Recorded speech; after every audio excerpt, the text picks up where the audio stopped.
आता बातमी नवाब मलिक यांच्या संदर्भातली। नवाब मलिकांनी अखेर अजित पवारांच्या रॅलीमध्ये हजेरी लावली आहे।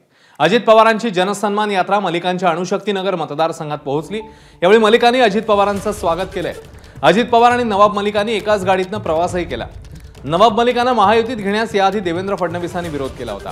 आपली ती भूमिका आजही कायम आहे असं फडणवीस म्हणाले।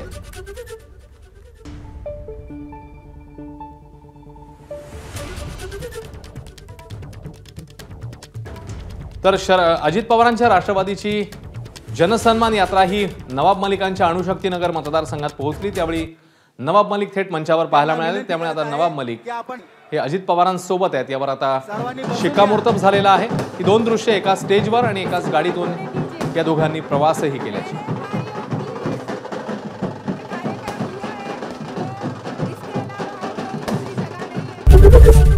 एबीपी माझा, उघडा डोळे बघा नीट।